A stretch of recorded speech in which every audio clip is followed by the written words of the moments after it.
Hey folks, Brendan here from Bluelight, and today I've got a really special video lined up for you because I'm outside the Old King's Cross police station in London, where I'm about to meet the fine officers from the Metropolitan Police Violent Crime Task Force, the VCTF. I'm going to be joining them on a shift, see what they get up to, the sort of things they deal with and how they deal with them, and it's going to be really exciting. I can't wait. Join me on this very special video as we go out on patrol with the Metropolitan Police VCTF. So we're in Brixton at the moment. What is it we're trying to find at the moment then, John? So we're currently in Angeltown, Brixton.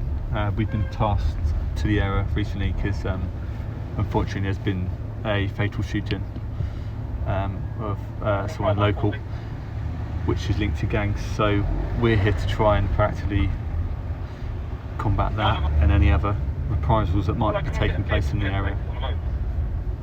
Right, so we're in an unmarked vehicle at the moment, but what is it we're looking out for then? Can I have your call sign, please? So we're basically looking out for vehicles, anyone that sort of may get our attention in terms of certain reactions to the unmarked police car.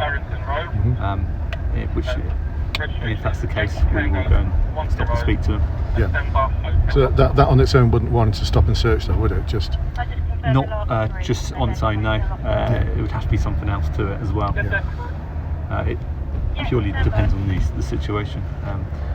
Obviously, once you get speaking to someone, grounds might formulate, which may then increase the chances of a stop and search taking place. Right. It's not long before we're called to back up other VCTF officers who are about to stop a car that's caught their attention. Alright, nice one, just letting you know. Cheers, mate.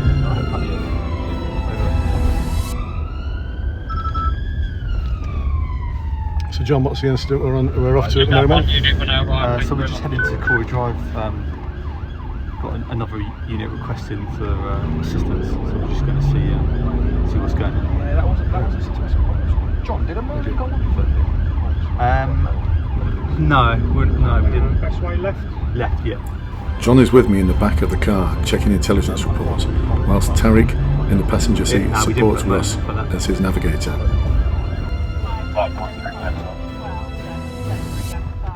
Come start the vehicle, please. It's a black Coolstar split car. Just go right next. From Intel, yeah, you should have a black Vauxhall Corsa. It's a hire car, Avis budget. Over.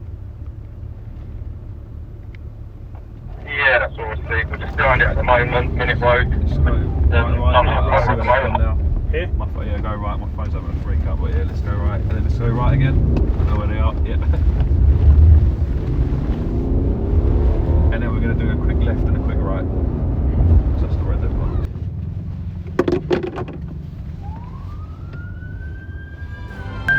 Russ and the other members of the VCTF team block the suspect vehicle in to prevent it from being driven off.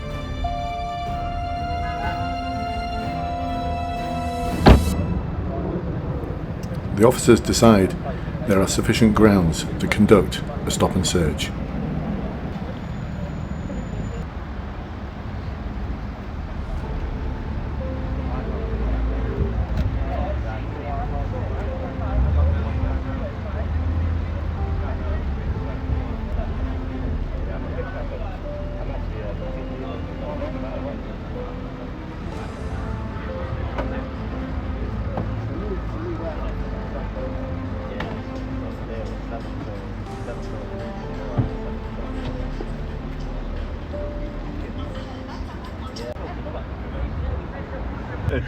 So we just stopped the car there, or supported some other officers stopping a vehicle, and a stop and search was conducted to the vehicle and the occupants.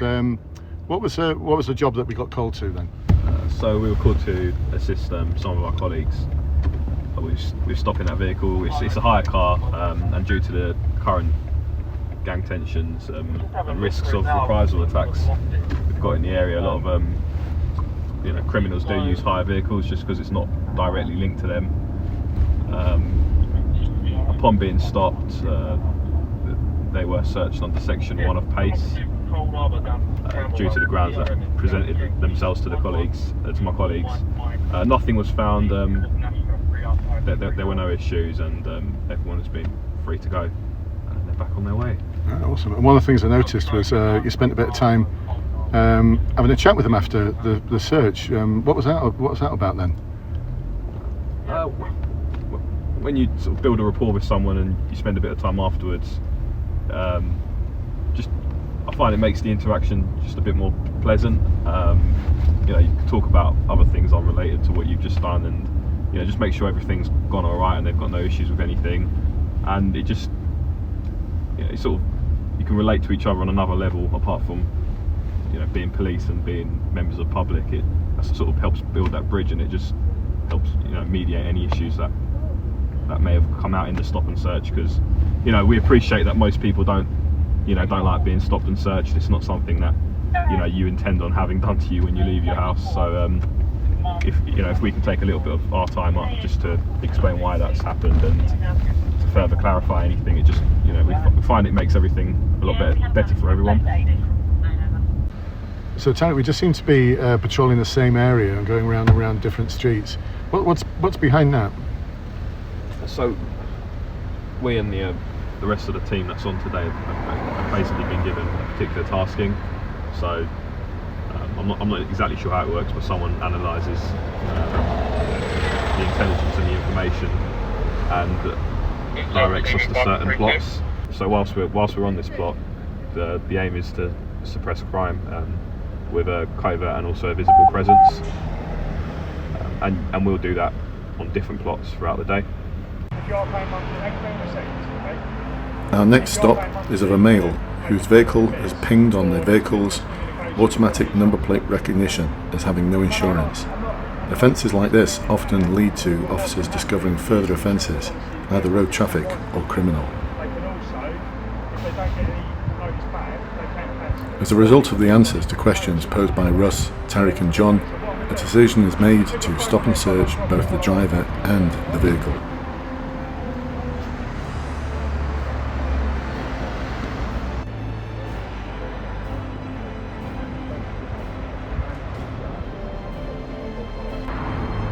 John and Tariq conduct the search whilst Russ checks the insurance status of the vehicle. A credit card is found hidden under the floor mat of the driver's side.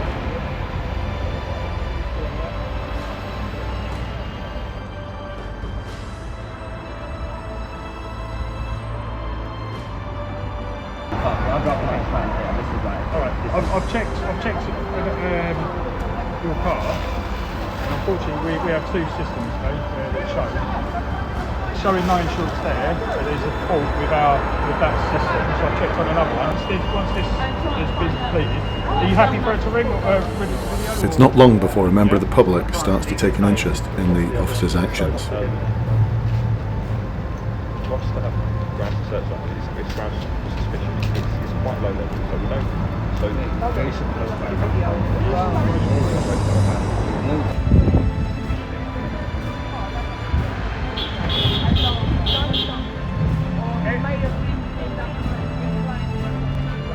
Every time that a police officer stops and searches something, the officer has to formulate grounds. Okay? So there has to be grounds for the officer to search. The passers-by seem to believe that permission has to be given by someone before it can be searched.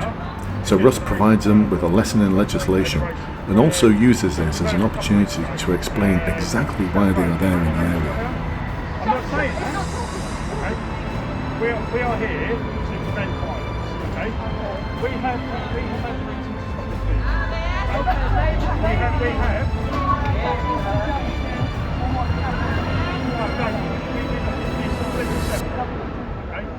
We have. We've had reasons to stop this vehicle. I'm not going to explain it because he is 18. And if he wants to explain it to you, he can. The driver has to sit in the back of the police vehicle due to the numbers of members of the public watching. There's a fine balance here between respecting the driver's privacy and the inquisitive nature of passers-by who naturally want to make sure he's okay.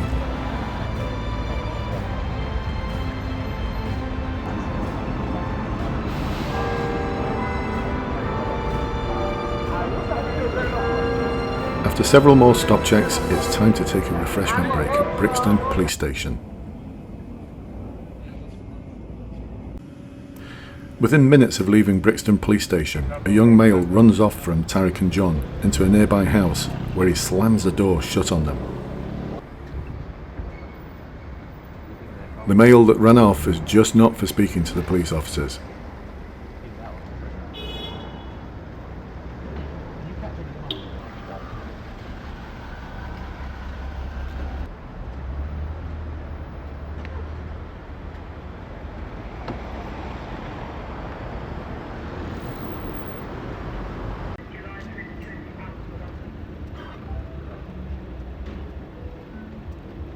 John and Tariq retrace their steps to ascertain if the male discarded anything.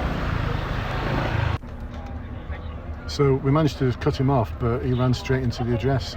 So do we not have a power to enter the address? We know where he is. He's run off from the police. We would have had the power if we had got to the point where I'd actually detained him formally. However, we didn't get to the point where we could actually stop and speak to him. So. And I guess you need some kind of offence to force an entry to, you know, if you actually force an entry to arrest him, you'd actually have to have something to arrest him for. That's right, yeah. For a power of entry, we would require a necessity to get into that address, whether that be for an arrestable offence or an indictable arrestable offence, or to save life or limb, which is often another reason why police enter property. So I guess he's one that's just going to have to come again another time. Yeah, I'm sure we'll see him again at some point.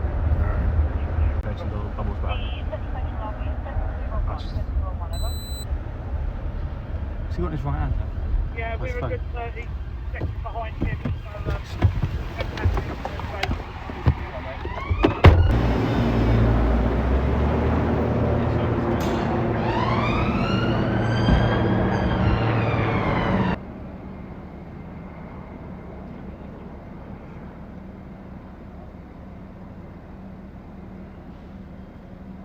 So the officers I'm with at the moment are just carrying out a stop and chat.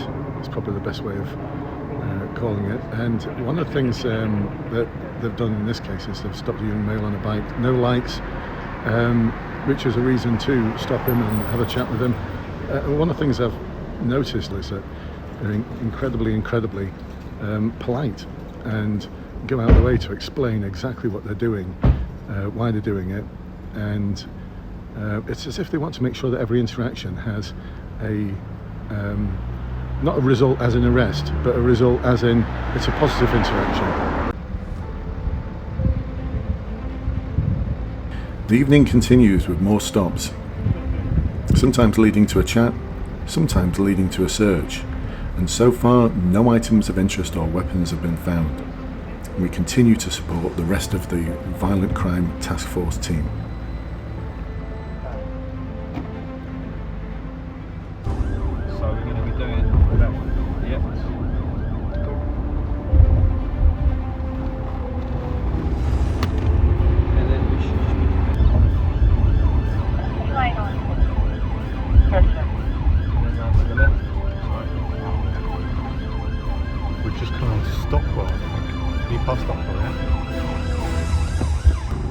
Are they on Vauxhall Road yet? You're on Vauxhall Road, yeah?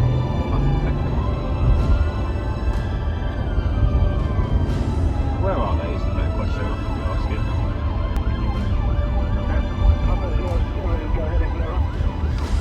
Yeah, got vehicle side. Right here, isn't it? Right here, yeah. Oh, we've just passed over the station. So it should be coming up right on here. Straight right. Oh, now we go through. It's come to stop on Lingham Street.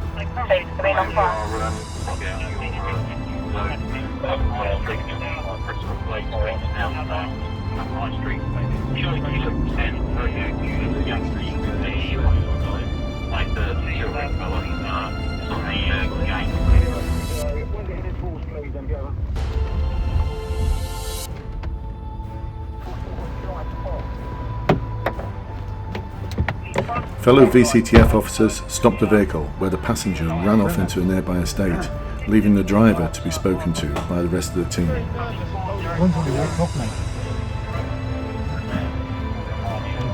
A search of the area reveals no trace of the male.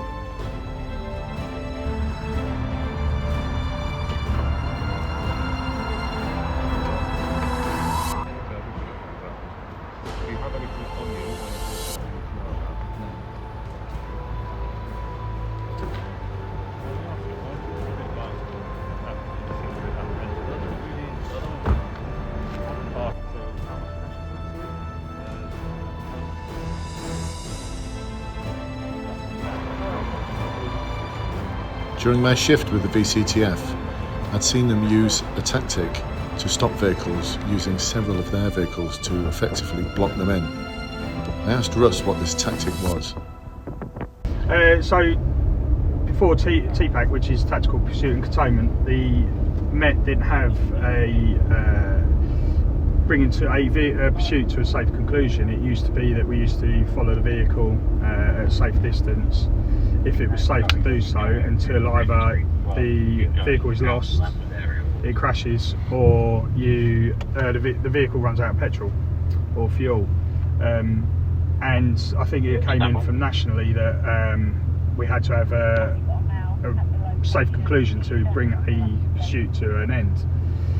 So TPAC was introduced back into the Met, I think it was late 2014 or in 2014.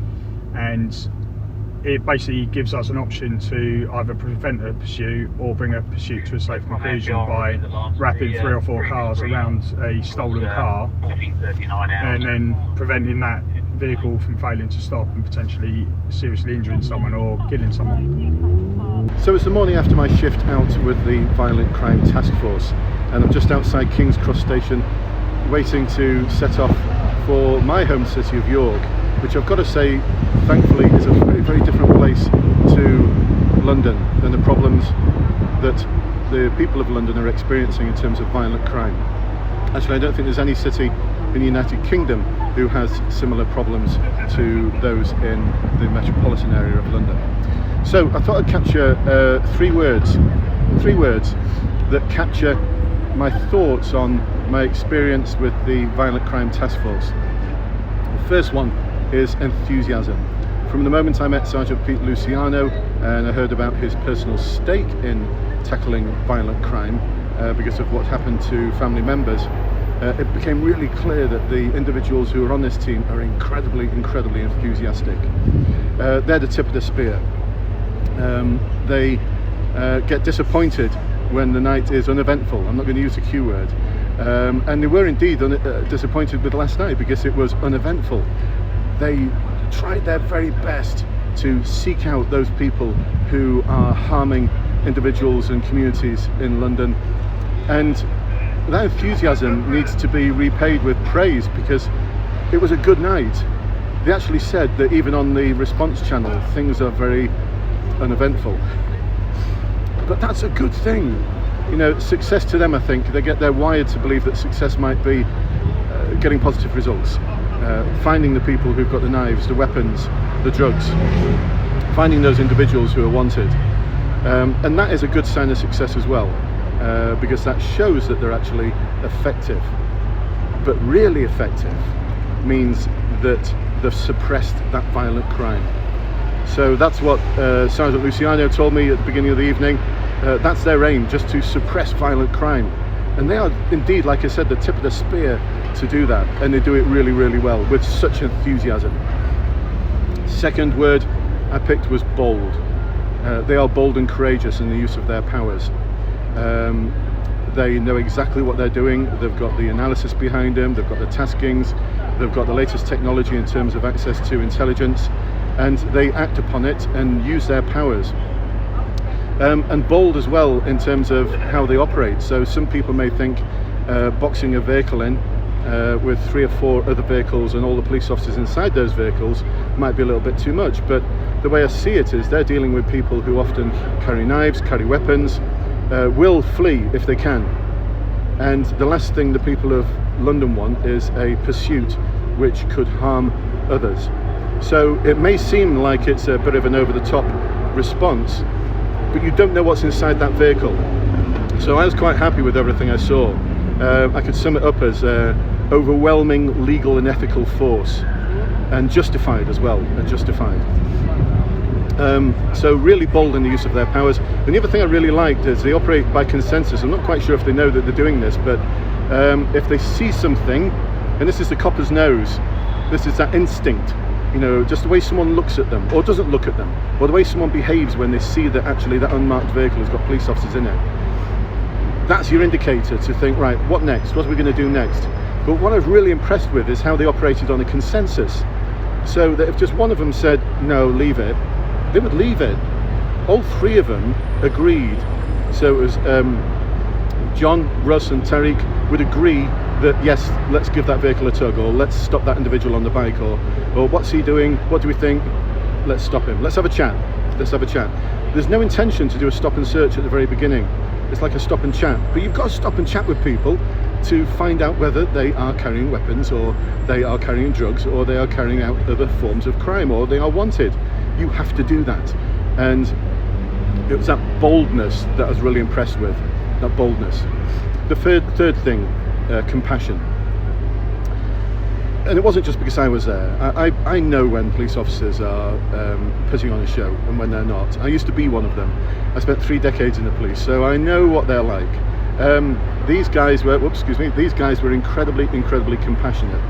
And that was demonstrated in the extra mile they went through just to have that chat with someone after an encounter, whether it's a stop and chat, a stop and search. They could have just done the legal thing and just done, go wisely and done exactly what the law requires of them and then left.